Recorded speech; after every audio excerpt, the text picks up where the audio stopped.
आदाब नाजरीन, आप देख रहे हैं गुलिस्तान न्यूज़। शाम के 5 बज चुके हैं। 5 का पंच प्रोग्राम लेकर मैं आपका मेज़बान गौहर कुछ आपके खिदमत में हाजिर। नाजरीन, आज इस 5 के इस पंच प्रोग्राम में हम बात करेंगे राजौरी के बुढ़ाल इलाके के अंदर पुरस्कार बीमारी की। हमारे नुमाइंदे जुड़ेंगे, उसके साथ साथ ही हमारे मेहमान भी डॉक्टर जो माहिरीन हैं वो भी हमारे इस प्रोग्राम में जुड़ेंगे। लेकिन खबर इस वक्त जो बड़ी है, बुढ़ाल के अंदर मजीद केसेस रिपोर्ट हुए हैं जिन्हें जीएमसी राजौरी के अंदर फिलहाल दाखिल कर दिया गया है। जीएमसी राजौरी के अंदर मजीद कुछ केसेस जो सामने आए हैं उसके बाद ही वहां उन्हें दाखिल कर लिया गया है। राजौरी के बुढ़ाल इलाके में पुरस्कार बीमारी से जहां मरने वालों की तादाद 17 पहुंच चुके हैं, वहीं पर कुछ मजीद केसेस भी सामने आए हैं, जिसके बाद ही जीएमसी राजौरी के अंदर उन्हें दाखिल किया गया है। बताया जा रहा है कि 15 साल की एक बच्ची इस मुतासरा बीमारी जो वबाई बीमारी है, माफ कीजिएगा, जो पुरस्कार बीमारी है उसकी जद में आ गई है और उसके साथ साथ ही मजीद 2 केसेस भी रिपोर्ट हुए हैं, जिसके बाद ही उन्हें राजौरी जीएमसी राजौरी शिफ्ट किया गया है। कुछ मजीद केसेस जो है आने की जो है वो आशंका बताई जा रही है और लोगों के जो इस सिम्टम्स आते हैं इस पुरस्कार बीमारी के, कुछ लोगों के मजीद बताया जा रहा है इस हवाले से। और इस सिलसिले में जीएमसी राजौरी के अंदर एक खुसूसी वार्ड कायम किया गया है। ये तस्वीरें आप देख सकते हैं जब उन लोगों को जीएमसी राजौरी शिफ्ट किया गया है। बुढ़ाल का इलाका जहां पर इंतजामी की जानिब से इलाके को फिलहाल कंटेनमेंट जोन करार दिया गया है। इलाके के अंदर 163 और 144 दफा नाफिज कर दिया गया है। सरहदी जिला राजौरी का ये कोटरंग का डिवीजन जहां पर ये बुढ़ाल का इलाका है, पुरस्कार मौत के बाद ये सुर्खियों में ये इलाका आया है। मुख्तलिफ टीवी जो टीमें हैं वो इलाके में पहुंची है। मरकज से लेकर जम्मू कश्मीर और दीगर रियासतों की जो बड़े बड़े तिबी इदारे हैं उनकी टीमें इलाके में पहुंची हैं, जहां उन्होंने नमूने लिए, जांच की। लेकिन उसके बाद ही जब पता चला है कि कोई ना वायरल इन्फेक्शन है ना कोई बैक्टीरिया इनमें पाया गया है, जिन लोगों की मौत हुई है 13 बच्चों समेत 17 लोगों की आज तक मौत हुई है। कुछ मजीद केसेस हुए आए हैं सामने। कल गुज़श्ता शाम भी एक केस सामने आया है, जिसके बाद ही माना जाता है कि उस नौजवान को चंडीगढ़ शिफ्ट किया गया है। लेकिन आज सुबह आज दोपहर मजीद 3 केसेस रिपोर्ट हुए हैं राजौरी के बुढ़ाल इलाके के अंदर, जिसके बाद ही उन्हें जीएमसी राजौरी रेफर किया गया कि खुसूसी वार्ड कायम किया गया है। और उसके साथ साथ ही आपको बताते चले कि इलाके के अंदर जो पुरस्कार बीमारी उसके पेश नजर सेक्शन 163 के तहत दफा 144 नाफिज कर दिया गया है। इलाके में किसी को भी जाने की इजाजत नहीं है। मुतासरा खानदानों के घरों को भी सील कर दिया गया है और मुतासरा खानदानों पर मुकम्मल तरीके से कहीं भी जाने और आने पर रोक लगा दी गई है। आपको बताते चले कि वहां पर इंतजामिया की जानिब से सख्ती से जो है सख्ती नाफिज कर दी गई है। इज्तिमाई जो पाबंदियां है, कोई भी तकरीब उस पर भी पाबंदी आयद कर दी गई हैं। कोई सरकारी जो तकरीब होगी उस पर भी पाबंदी होगी और उसके साथ साथ ही शादी, कोई भी छोटी बड़ी फंक्शन, उस पर भी इंतजामिया की जानिब से पाबंदी आयद कर दी गई है। और साथ ही साथ इलाके के अंदर एक चश्मा भी था जिसको इंतजामिया की जानिब से फिलहाल वहां का पानी इस्तेमाल करने की सख्ती से उसे मना कर दिया गया है कि कोई भी उस चश्मे का पानी इस्तेमाल नहीं करेगा। इंतजामिया की जानिब से उस सिलसिले में भी हुक्मनामा जारी कर दिया गया है। खाने पीने की अगर हम बात करेंगे तो खाने पीने की चीजों पर भी कड़ी नजर रखी जा रही है और इंतजामिया की जानिब से लोगों को खाना जो है वो सप्लाई किया जा रहा है। उस पर बाज़ाब्ता तौर पर टीमें भी तश्कील दी गई हैं कि कौन कैसे क्या खाना चाहेगा, क्या नहीं खाना चाहेगा। इस सिलसिले में बाज़ाब्ता तौर पर इसकी तहकीकात और छानबीन की जा रही है। उसके बाद ही इलाके के लोगों को वो खाना दिया जा रहा है। आपको बताते चले कि गुज़श्ता 50 दिनों के दौरान 13 बच्चों समेत 17 लोगों की मौत इस इलाके के अंदर हुई है और इलाके के अंदर डर और खौफ का माहौल भी लगातार देखा जा रहा है। सबसे पहले हम अपने नुमाइंदे जमशीद मलिक के पास चलते हैं। उसके साथ साथ ही हमारे साथ डॉक्टर साहब, डॉक्टर नरेश चावला जो वाइस प्रेसिडेंट हैं दिल्ली मेडिकल काउंसिल के, उनके पास भी जानने की कोशिश करेंगे कि आखिर ये बीमारी है क्या, कैसे या ये फैलती है कि या किन चीज़ों से ये जो मजीद केसेस रिपोर्ट हुए हैं कैसे सामने, उनसे भी जानने की कोशिश करेंगे। लेकिन सबसे पहले अपने नुमाइंदे जमशीद मलिक के पास चलते हैं कि ताज़ा इस वक्त जो सूरत हाल राजौरी के बुढ़ाल इलाके जिन्हें जहां पर मजीद केसेस रिपोर्ट हुए हैं, जिसके बाद ही उन्हें जीएमसी राजौरी रेफर किया गया है। मजीद क्या कुछ अपडेट्स हैं, सूरत हाल इस वक्त इलाके के अंदर क्या कुछ है, तफसीलात पेश करेंगे। पहले जमशीद मलिक। जमशीद, जरा अपडेट कीजिएगा, क्या कुछ तफसीलात हैं, अभी तक की सूरत हाल क्या कुछ बताई जा रही है बुढ़ाल इलाके के अंदर? बहुत बिल्कुल, जहां पहले हमने देखा कि 3 बच्चियों को यहाँ मेडिकल कॉलेज राजौरी लाया गया था, मगर अब एक और लड़की है जिसकी उम्र 16 या 17 साल के करीब बताई जा रही है, इसको भी इस वक्त बडाल से रेफर कर दिया गया है राजौरी मेडिकल कॉलेज की तरफ। और इसमें भी वही सिम्टम पाए जा रहे हैं जो पहले वाले में पाए जा रहे थे, और ये भी वही चीजें बता रही है, जैसे वोमिटिंग होना, गर्मी जैसी महसूस होना और प्यास बहुत ज्यादा लगनी, वैसी बातें इसके अंदर भी देखी गई और इसको भी यहाँ रेफर कर दिया। और इस तरह कुल मिला के चौथा केस आज है जो बडाल से राजौरी लाया गया। वहीं दूसरी तरफ इंतजामिया ने इस इलाके को पूरे को सील करने के बाद कई लोगों को, इस वक्त तकरीबन 30 के करीब लोग ऐसे हैं जिनको मेडिकल कॉलेज राजौरी के अंदर एक वार्ड के अंदर शिफ्ट किया गया है, और मजीद लोगों को भी लाया जा सकता है, इस तरह की खबरें सामने आ रही हैं। हालांकि इंतजामिया की तरफ से इस पर कोई चीज साफ नहीं की जा रही, ना कोई बात बताई जा रही है कि क्यों इन लोगों को शिफ्ट किया जा रहा है, मगर डॉक्टरों की तरफ से आज फिर वही चीज दोबारा दोहराई जा रही है कि किसी तरह का कोई वायरस या बैक्टीरिया इस इलाके में नहीं है, और न्यूरोटॉक्सिन की बात बार बार कही जा रही है।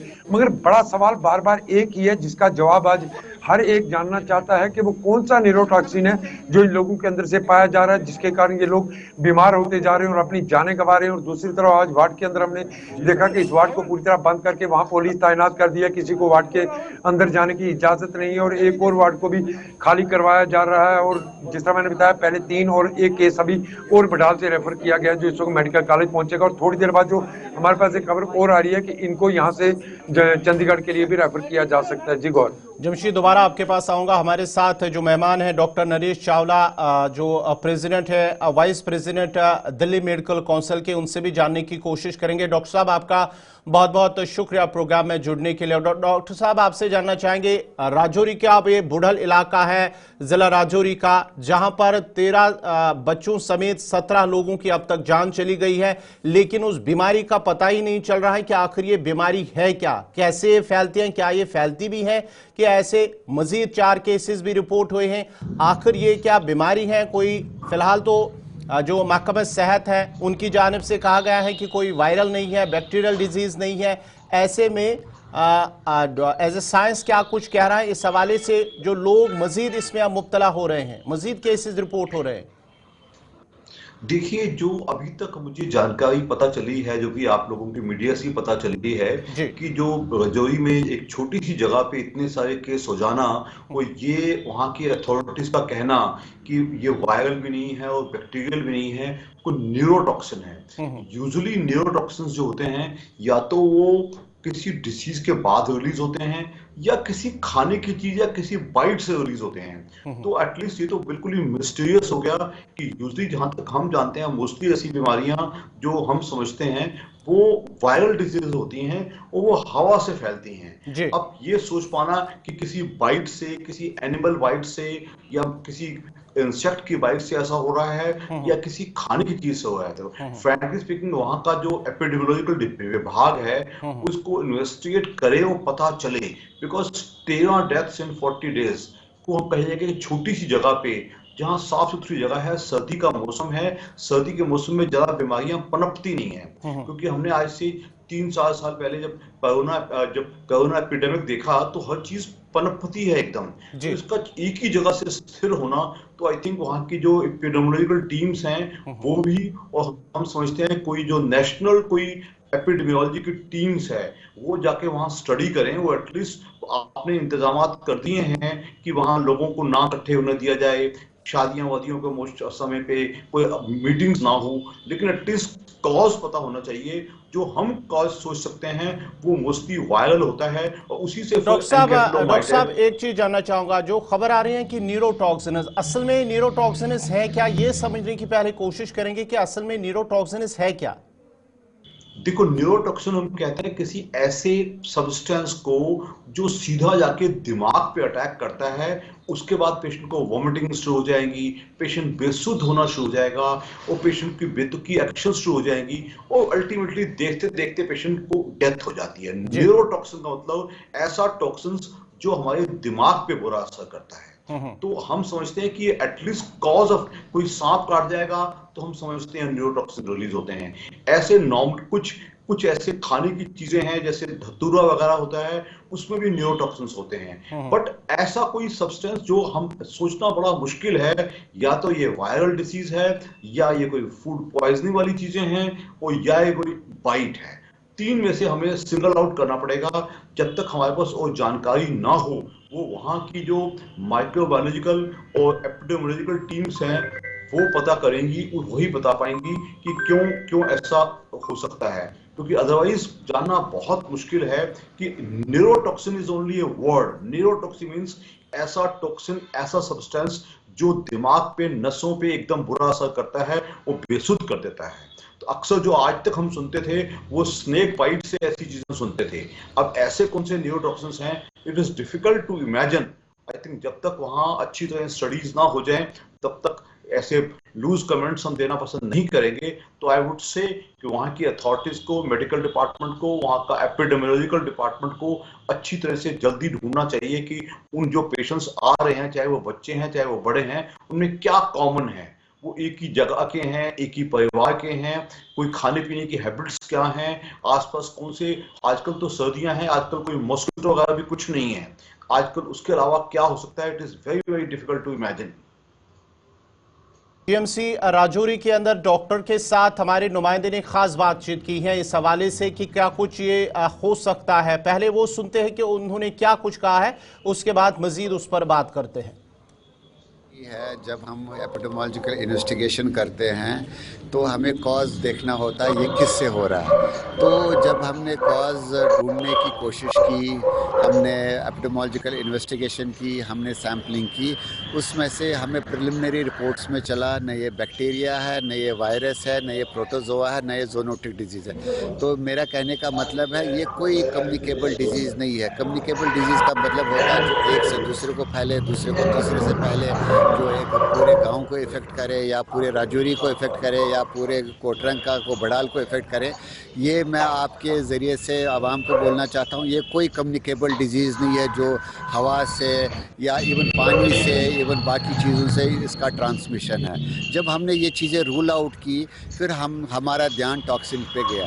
तो टॉक्सिन ऐसी चीज़ है जो यूजुअली इंसेक्टिसाइड्स और पेस्टिसाइड्स में पाई जाती है अधिक मात्रा में, या तो प्लांट्स में पाई जाती है या कोई बैक्टीरिया में होता है या फंगस में होता है। तो जब हमने पेशेंट्स के क्लिनिकल सिम्टम्स देखे, उनके क्लिनिकल फीचर्स देखे और हमने कुछ टॉक्सिन्स को हमने उस मकदार में, पैमाने में डाला, हमें लगा कि जो हमारे प्रिलिमिनरी इन्वेस्टिगेशन है ये कोई टॉक्सिन है जो न्यूरोटॉक्सिन है। न्यूरोटॉक्सिन का मतलब होता है जो टॉक्सिन बॉडी में जाके हमारे दिमाग पे अटैक करता है, सेंट्रल नर्वस सिस्टम से अटैक करता है। तो ये टॉक्सिन है, प्रिलिमिनरी रिपोर्ट के माध्यम से ये है, ये टॉक्सिन मेनली खाने से होता है।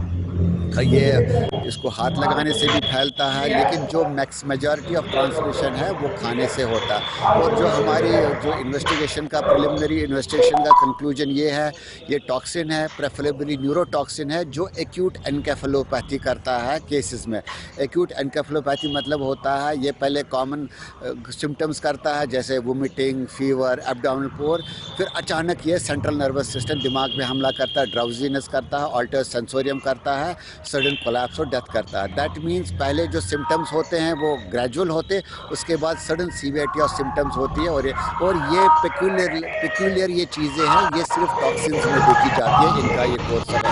मैं आपसे अब जानना चाहूँगा, जिस तरह आपने कहा कि एक न्यूरोटॉक्सिन ऐसा है जो इस तरह के अटैक करता है, अगर ये आइडेंटिफाइड हुआ है कि अगर ये न्यूरोटॉक्सिन है तो फिर इसका एंटीडोज क्या है और फिर क्यों लोगों को बचाया नहीं जा पा रहा? हमने जो हमारे प्रिलिमिनरी रिपोर्ट्स प्रीमियर इंस्टीट्यूट से आई, चंडीगढ़ से, एनआईवी पुणे से, उन्होंने कुछ टॉक्सिन्स के नाम दिए हैं, लेकिन वो toxins with in permissible level में पाए गए हैं। इसका मतलब है टॉक्सिन तब इफेक्ट करेगा जब वो अपनी मात्रा में अधिक से इंजेक्शन किया होगा। जो हमें टॉक्सिन्स कुछ 2-3 चीज़ें मिले हैं, एल कार्बाइड मिला है, सल्फोन मिला है, बाकी डाइक्लोरोफॉस मिला है, लेकिन जो उनकी मात्रा है विद इन परमिसिबल लेवल्स है। इसीलिए हम डेफिनेटली ये कंक्लूड नहीं कर सकते हैं कि ये फलानी टॉक्सिन से फलानी चीज़ हुई है। और हाल ही में अब हमने कम से कम 200-300 टॉक्सिन्स का पैनल पीजीआई। तो ये थे जीएमसी राजौरी के डॉक्टर साहब, जिनका मानना है कि न्यूरोटॉक्सिन जो है इब्तिदाई रिपोर्ट के हवाले से पता चला है कि न्यूरोटॉक्सिन्स पाए गए हैं। डॉक्टर साहब, जिस तरह से जीएमसी राजौरी के डॉक्टर का मानना है कि न्यूरोटॉक्सिन जो इब्तिदाई रिपोर्ट तहकीक की गई है कि इब्तिदाई रिपोर्ट के मुताबिक न्यूरोटॉक्सिन्स पाए गए हैं, खाने के साथ ही वो उन्होंने लिए होंगे, जिसके बाद ही उनका जो नर्वस सिस्टम है, पहले दिमाग को असर करता है, पूरे नर्वस सिस्टम इससे मुतासर होता है। क्या इसका कोई एंटीडोज नहीं है? ये कब हमें पता चलता है कि उसने दिमाग को असर किया है, उसके बाद ही वो पूरा नर्वस सिस्टम इसमें मुतासर होता है, उसका भी कामकाज वो बंद होता है उसके बाद? देखिए, जो राजौरी के डॉक्टर ने बताया है उसमें काफी अच्छा बताया है कि ये डेफिनेटली कोई ईटेबल लग रहा है।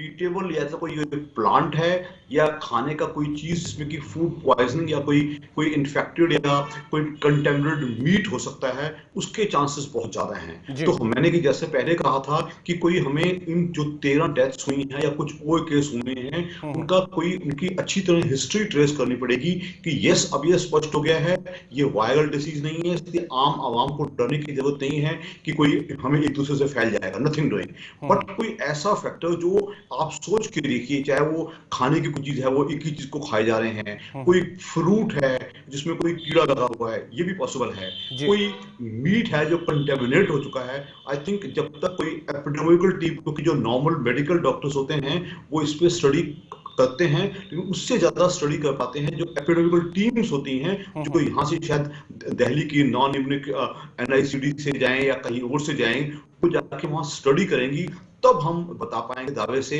कि कौन सी डॉक्टर साहब उसको ही। जी दोबारा आपके पास आऊंगा। जमशीद मलिक जी, जमशीद आपसे। डॉक्टर साहब, आप तक मेरी आवाज पहुंच रही है? हाँ जी, हाँ जी।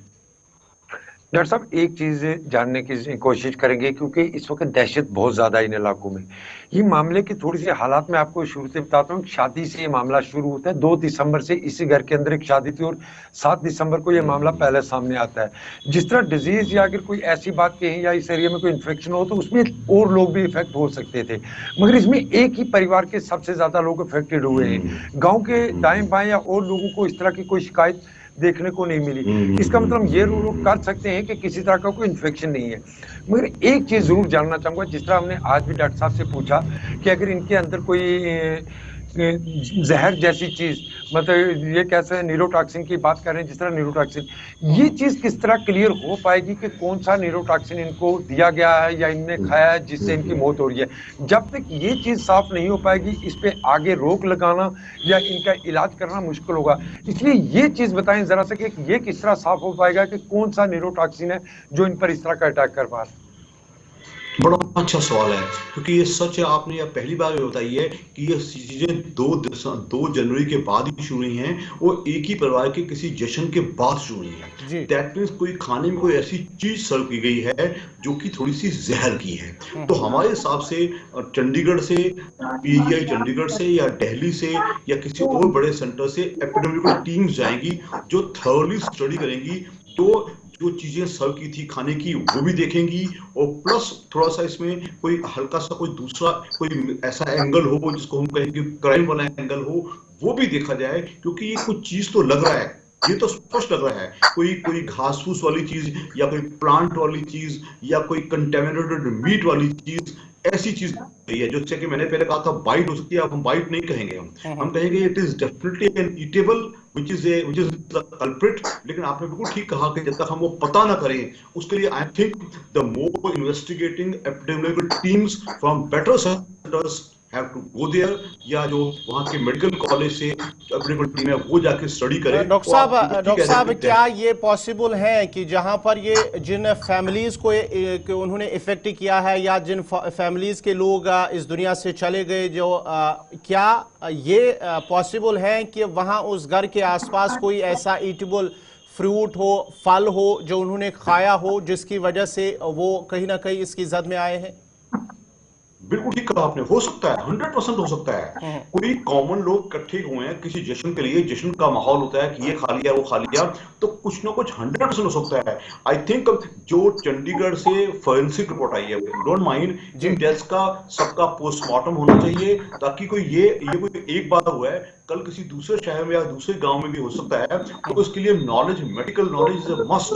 तो I think it should be thoroughly investigated कि वहां की जो टीम्स है वो पहले तो जो पोस्टमार्टम जरूर हो, जो भी डेथ हो रही है उनकी पोस्टमार्टम, ये नेचुरल डेथ ना माना जाए, this are not natural deaths, इनका पोस्टमार्टम जरूर हो, और ऐसी टीम्स जो कि स्पेशलाइज्ड है इस काम में, उनको बुलाया जाए चंडीगढ़ से या दिल्ली से या किसी और बड़े सेंटर से, वो अच्छी डॉक्टर साहब आपके पास दोबारा आऊंगा। जमशीद मलिक, आपसे जानना चाहूंगा, ये जो पहले केसेस हैं जिनकी मौत भी हुई है, 17 लोगों की जान चली गई है जिनका हम जिक्र कर रहे हैं, क्या उनके घर के आसपास ऐसी कोई चीज है खाने की, कोई फ्रूट, कोई फल या ऐसा कोई पेड़ जहां से उन्होंने वो खाया हो, उसकी वजह से वो इसमें उसकी जद में आए?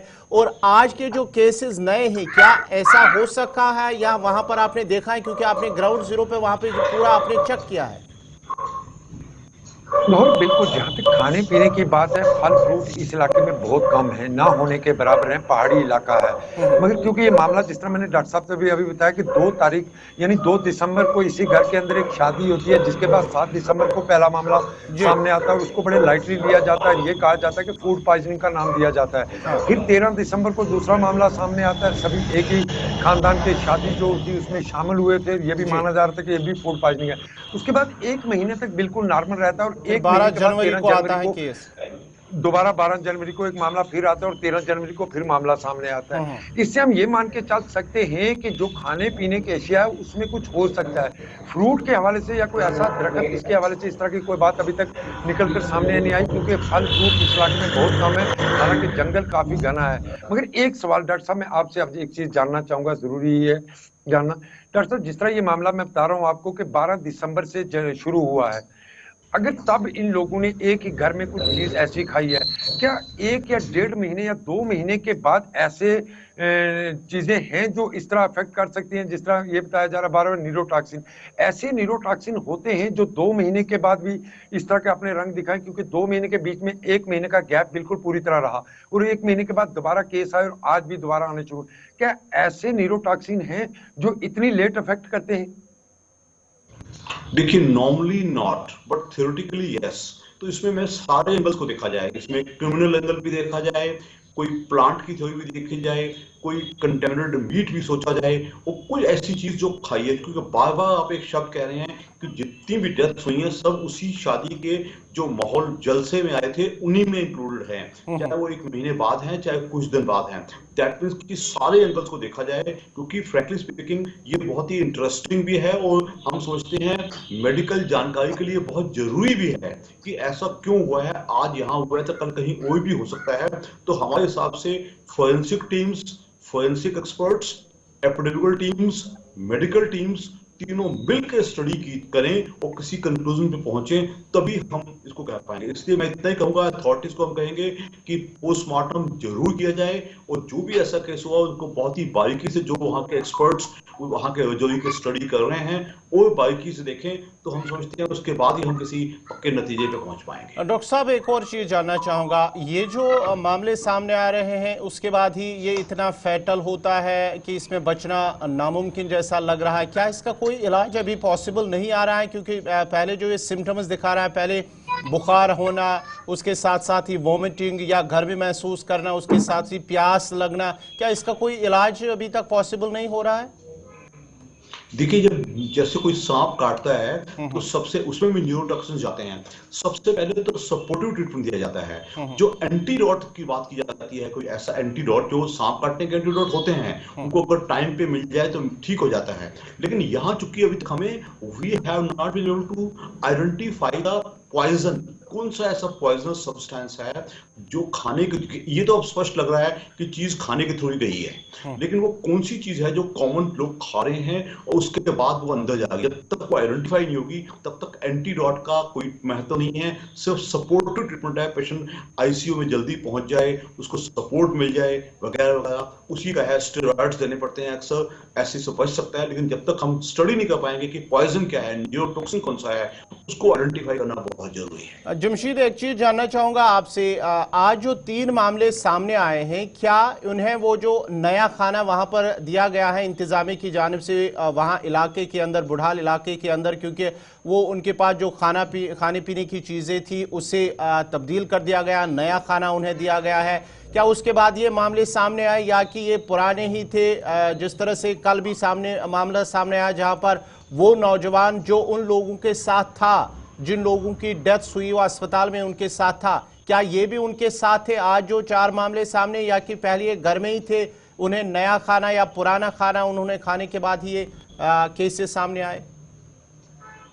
बिल्कुल गौर, ये मामला इसीलिए ज्यादा उलझ रहा है। जिस तरह मैंने बताया कि जल कल जो नौजवान जिसको मोहम्मद एजाज अहमद, जिसको देर रात को यहाँ हॉस्पिटल लाया गया और बाद में एयरलिफ्ट इसको चंडीगढ़ किया गया है, ये इस चेक के बारे में ये बताया जा रहा है जब मोहम्मद असलम की 6 बेटियां जिनको जम्मू रेफर किया गया था उनके साथ, और परसों ही वापस डेड बॉडी के साथ ये अपने गाँव में पहुंचा है। उसके बाद इसकी हालत बिगड़ी और उसके बाद इसको राजौरी लाया गया और एयरलिफ्ट कर दिया गया। ये जो आज 3 नहीं बल्कि अब 4था केस भी आ चुका है। 4 केस जो ये हैं ये इसी गांव से लोग हैं और आपस में इनका भी रिलेशन कुछ ना कुछ है ही है। मगर उसके बाद जहां तक इन लोगों की अगर बात करें, जो लोग मुतासर हुए हैं, जिन लोगों को इफेक्ट हुआ है, इंतजामिया की तरफ से इनको खाने पीना और उसके बाद खाने का सामान जो इंतजामिया की तरफ से दिएगा वही इस्तेमाल किया जा रहा है। जो ऊपर कपड़े लिए जाने सर्द मौसम में वो इंतजामिया की तरफ से दिया जा रहा है। पानी की सप्लाई टैंकर के जरिए की जा रही है। उसके बाद इस तरह केस आना, ये चीज एक चिंता का विषय जरूर बन रहा है। इसलिए अब ये देखा जा रहा है कि कहीं जब शादी के दौर, इसलिए मैं ये चीज पूछ रहा था अभी डॉक्टर साहब से कि क्या ऐसे न्यूरोटॉक्सिन भी हैं जो 1-2 महीने के बाद भी अफेक्ट करें, क्योंकि अगर ये वहां से शुरू हुआ तो 2 महीने के बाद अफेक्ट किया तो इसका मतलब हम ये मान के चलें कि इसमें और केस अब बढ़ सकते हैं, क्योंकि शादी से शुरू हुआ है, इसमें हम ये मान के चल सकते हैं फिर इसमें और केस बढ़ेंगे। जब तक इसकी पूरी स्टडी नहीं हो पाएगी और कौन सा न्यूरोटॉक्सिन इनके अंदर से पाया जा रहा है, जब तक ये चीज साफ नहीं होगी इसको रोकना बहुत ज्यादा मुश्किल होगा। इसलिए क्योंकि अभी तक हवा में तीर चलाए जा रहे हैं। जिस तरह आज प्रशासन की तरफ से पूरे इलाके को बंद कर दिया गया, सील कर दिया, 3 हिस्सों में इसे कंटेनमेंट जोन बना दिए गए इसको, और लोगों की टीम आज भी जांच की जा रही है। ये जांच डे 1 से हो रही है। चाहे उसमें खाने पीने की चीजों की बात करें, उनकी रिपोर्ट आई थी नेगेटिव आई, उसके बाद पानी की रिपोर्ट जांच की गई नेगेटिव आई, उसके बाद जितनी भी जांचें की गई सबकी नेगेटिव रिपोर्ट आ रही है। उसके बाद DRDO, मैंने ये DRDO की टीम भी यहाँ पहुंची, उसने भी अपने सर्च किया, उसकी तरफ से भी रिपोर्ट बिल्कुल नेगेटिव दी गई। सिर्फ एक ही चीज है जो पोस्टमार्टम रिपोर्ट के अंदर आ रही है, वो आ रही है न्यूरोटॉक्सिन, जिसके बाद इन लोगों के ब्रेन के अंदर स्वेलिंग थोड़ी सी देखने को मिल रही है। मगर ये कौन सा न्यूरोटॉक्सिन है ये चीज साफ नहीं हो पा रही। जब तक ये चीज साफ नहीं हो पाएगी ये कौन सा न्यूरोटॉक्सिन है जो जिसके लेने के बाद इनकी हालत होगी, तब तक ये मामले रोकना और इनकी जान बचाना भी बहुत ज्यादा मुश्किल होगा। क्योंकि अभी तक हम ये कहें कि हवा में थी एक ऐसा दुश्मन जिसका पता नहीं है, मगर उस दुश्मन के साथ लड़ा जा रहा है, मगर दुश्मन कौन है ये नहीं पता। ये इसलिए एक बड़ा संगीन मसला और बनता जा रहा है। डॉक्टर साहब, आपसे एक चीज जानना चाहूंगा, ये जो कल वाला एक मामला सामने आया, एक नौजवान जिसे चंडीगढ़ रेफर किया गया है, वो उन लोगों के साथ था जो अस्पताल में पहले जेरी इलाज थे, अस्पताल में उनका इलाज चल रहा था, जिसके बाद उनकी मौत हुई है। क्या ये पॉसिबल है कि वो उससे इन्फेक्ट हुआ है, उसकी वजह से वो भी बीमार हो गया, या कि कुछ और ही मामला है? देखिए, जो सर्कमस्टेंशियल एविडेंस मिल रहा है वो तो खुलेआम लग रहा है कि उस परिवार में ऐसी कोई खाने की चीज खाई गई है, वो लगता है अभी भी छुटपुट खाई जा रही है, वो जिनको पता ही नहीं है, वो अपने जश्न के माहौल में खाए जा रहे हैं। तो आई थिंक मैंने जैसे कि पहले कहा, डाइटरी उसको देखते हुए बाकायदा जो टीम्स हैं जो कि स्पेशलाइज्ड हैं, तो इस किस्म में ज्यादा शक कर सकती हैं। फोरेंसिक टीम्स जो पोस्टमार्टम की रिपोर्ट बताएंगी, मेडिकल टीम्स, एपिडेमिकल टीम्स मिलकर मेरे हिसाब से प्रायोरिटी बेसिस इसको मेडिकल जस्टिस का हेल्थ डिपार्टमेंट है वो इसको एकदम ऑर्डर करे, और उसके बाद पता चल पाएगा। बिकॉज अभी तक जो मुझे बातें पता चली हैं, जो मैं वहां से जान पाया हूं, अभी तक टोटल अंधकार ही अंधकार है, सिर्फ लोग मरे जा रहे हैं। तो इसलिए बहुत ही जल्द प्रायोरिटी बेसिस पे हमें इन्वेस्टिगेट करना चाहिए, तभी हम आने वाली कुछ मौतों को बचा पाएंगे। जमशीद, एक और चीज आपसे जानना चाहूंगा, अब जो डेथ्स हुई हैं, 17 लोगों की जान चली गई है, मजीद केसेस रिपोर्ट हो रहे हैं, ऐसे में एक तो लोगों को डर और खौफ वहां इलाके के अंदर पहले हमने देखा है, और अब जो नए केसेस हैं उसकी वजह से भी मजीद जो है डर और खौफ इलाके के अंदर पाएगा, और लोग वहां जाने से अब मजीद डरते होंगे। बिल्कुल गौर, ये मामला इस वक्त ज्यादा डर उस वक्त और ज्यादा खौफ उस वक्त हुआ जब देर रात को प्रशासन की तरफ से इस इलाके को कंटेनमेंट जोन में तब्दील करके किसी के अंदर जाने और बाहर आने पर पाबंदी लगा दी गई और वहीं पे आज लोगों की टेस्टिंग करने के बाद, उनकी जांच करने के बाद उनको मेडिकल कॉलेज राजौरी भेजा जा रहा है। इससे लोगों में और दहशत बढ़ी है।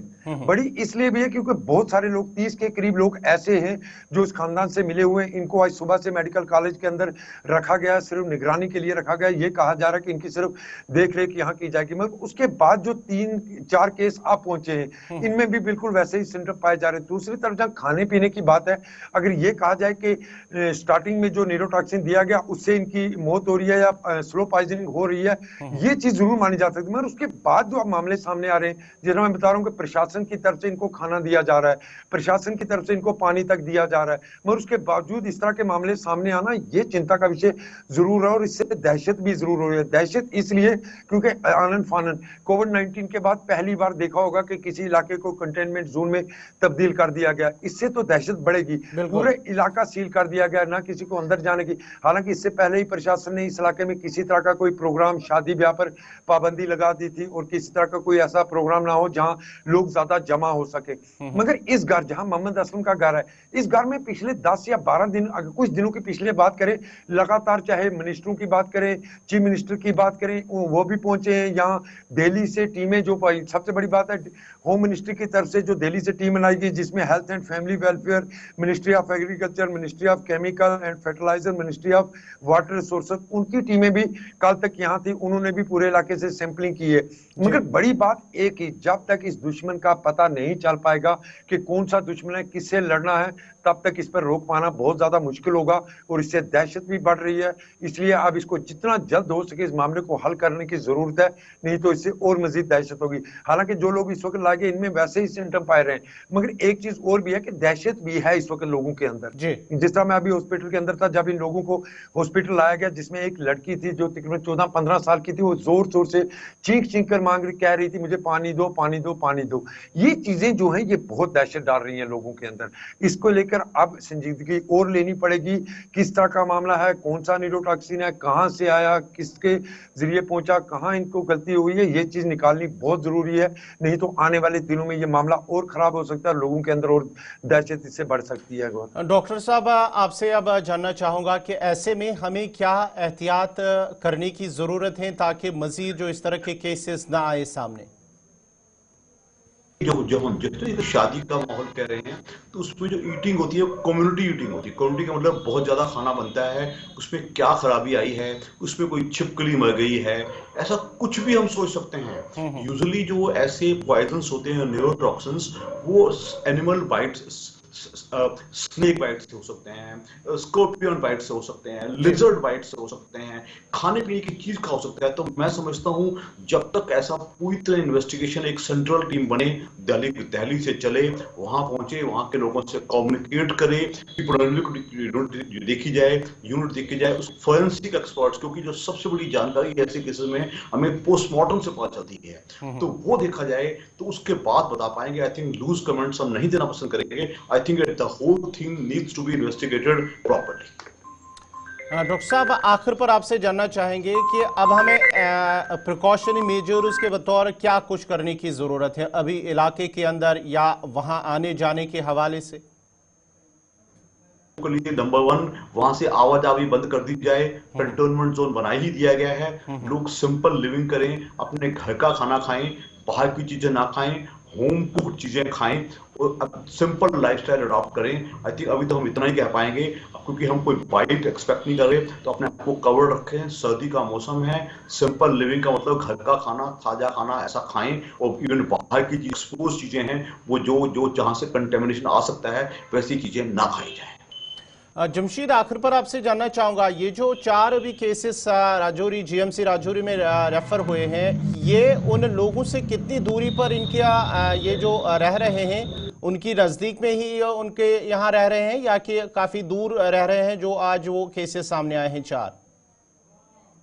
गौहर बिल्कुल, क्योंकि मैं पिछले 5 दिन से लगातार इसी गांव में था और मैंने पूरे गांव के अंदर देखा कोई भी ऐसा घर नहीं है सिवाय एक को छोड़ के, जहां मोहम्मद असलम की बात करें या उसके बाद जो बुजुर्ग शख्स जो बीमार हुए थे आपस में मामा भांजा थे, इनके घर के अंदर थे, इनके घर में 100 फुट के आसपास गैप होगा। बाकी जितने भी घर हैं इनमें 1-1 किलोमीटर का फासला भी इनके बीच में है। दूर दराज इलाका है, एक घर यहाँ और दूसरा घर दूर की तरफ होगा। जिस तरह उसके बाद जिस चश्मे की बात की, जिस बावली को सीज किया गया, मैंने उससे असलम से ये भी बात जानी कि इस चश्मे को सीज किया गया, क्या आप लोग यहाँ से पानी लाते थे? मगर उसने ये कहा कि मैंने आज तक वो चश्मा कभी देखा भी नहीं है, क्योंकि चश्मा असलम के घर से तकरीबन 3 किलोमीटर की दूरी पर है।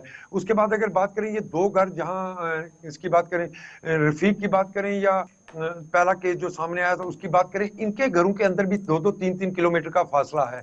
उसके बाद क्योंकि ये मामला शुरू ही शादी से हुआ और उसके बाद जब दोबारा मामले हुए तब भी फजल के घर से ही ये मामले दोबारा शुरू हुए, क्योंकि फजल के घर के अंदर कुछ खत्म पर निहाज पड़ाएगी जिसमें मीठे चावल खाएगी और मीठे चावलों के बाद दोबारा ये मामला सामने आया। जी डॉक्टर साहब कुछ कहना चाहते हैं? पहले डॉक्टर साहब। जी डॉक्टर। जी डॉक्टर साहब।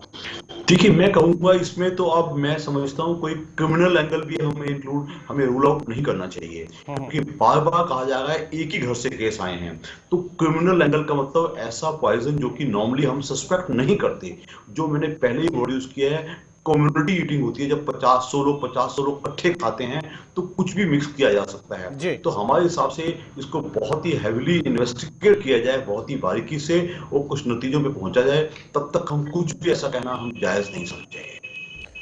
चलिए, बहुत बहुत शुक्रिया आप दोनों का डॉक्टर साहब। डॉक्टर नरेश, आपका भी बहुत बहुत शुक्रिया। नरेश शाह आज जो नायब सदर हैं डीएमसी यानी कि दिल्ली मेडिकल काउंसिल के, आपका बहुत बहुत शुक्रिया प्रोग्राम में जुड़ने के लिए। जमशीद मलिक, आपका भी बहुत बहुत शुक्रिया इस प्रोग्राम में जुड़ने के लिए, अपनी राय देने के लिए और अपना ओपिनियन कि किस तरह से अगर ये न्यूरोटॉक्सिन्स है तो इस पर कैसे पहले देखना होगा कि कौन सा न्यूरोटॉक्सिन है, ताकि उस पर उसी तरह से इलाज किया जा सके। लेकिन फिलहाल एहतियात करने की ज़रूरत है। जिस तरह से पहले इंतजामी की जानिब से कुछ जो कंटेनमेंट जोन इलाके को करार दिया गया है, लोगों को वहां से आने जाने के हवाले से पाबंदियां आयद कर दी गई हैं, और साथ ही साथ राजौरी के अंदर फिलहाल 4 नए केसेस जीएमसी राजौरी के अंदर रेफर कर दिए गए हैं, और उसके साथ साथ ही कुछ खुसूसी वार्ड भी कायम किया गया है, ताकि वहां लोगों की जो शिकायतें हो रही हैं उन्हें वहां से नजर गुजर रखी जाए जीएमसी राजौरी के अंदर। लेकिन चलते चलते आपको एक बड़ी खबर बताते हैं कि आज जो जेपीसी के हवाले से, जहां वक्फ तरमीमी बिल 2024 के हवाले से आपको एक अपडेट बताते चले कि मीर वैस उमर फारूक की क़यादत में वफद अब दिल्ली के अंदर मुलाकात करेगा। आपको बताते चले कि 24 जनवरी को वक्फ पैनल के सरबराह से मुलाकात होगी। 24 जनवरी को मुत्तहिदा मजलिस उलमा का एक वफद, जिसकी क़यादत इसके चेयरमैन मीर वैस उमर फारूक कर रहे हैं, 24 जनवरी को नई दिल्ली में वक्फ तरमीमी बिल के चेयरमैन जो है जेपीसी के, उनके साथ मुलाकात करने वाले हैं। ज़रा का कहना है कि वफद नई दिल्ली में जो जेपीसी के चेयरमैन हैं जगदीप,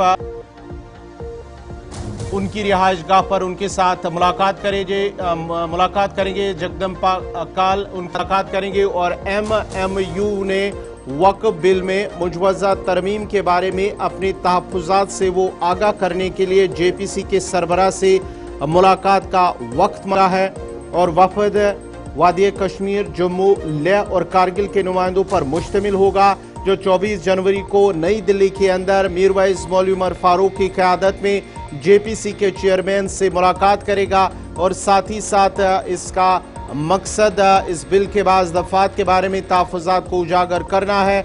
आपको बताते चले कि वक्फ तरमीमी बिल गुज़िश्ता साल अगस्त में बीजेपी के रुकन पार्लियामेंट जगदम्पा पाल की ज़ेर क़यादत जो मुश्तरका पार्लिमानी कमेटी है उनके पास भेज दिया गया था, जिसमें तनकीद और तशवीश का इजहार किया गया था। और अब जो टीम है जेपीसी जो है उनकी जानिब से ये मुख्तलिफ उन्होंने स्टेक होल्डर से मुलाकात की है, बातचीत की है, उनसे राय ली है। इस पैनल की जानिब से कानूनी माहिरीन, वक्फ बोर्ड के अराकीन और मुख्तलिफ रियासतों और मरकज़ के ज़ेर इंतज़ाम इलाकों के जो नुमाइंदे हैं उनके साथ मुशावरात की हैं, और पार्लियामेंट का जो आने वाला इजलास होगा उसके दौरान ही उन्हें अपनी जो रिपोर्ट है वो पेश करनी होगी, यानी कि पैनल को अपनी हतमी रिपोर्ट बजट इजलास में पार्लियामेंट को पेश करनी होगी। इससे पहले जो लास्ट इजलास हुआ था असेंबली, जो पार्लियामेंट के स्पीकर, उनकी चेयरमैन जो है, उनकी जानिब से उन्हें अगले सेशन तक का टाइम दिया गया था और अब जो आने वाला बजट इजलास होगा इस दौरान वो पार्लियामेंट में अपना रिपोर्ट जेपीसी पेश करेगा।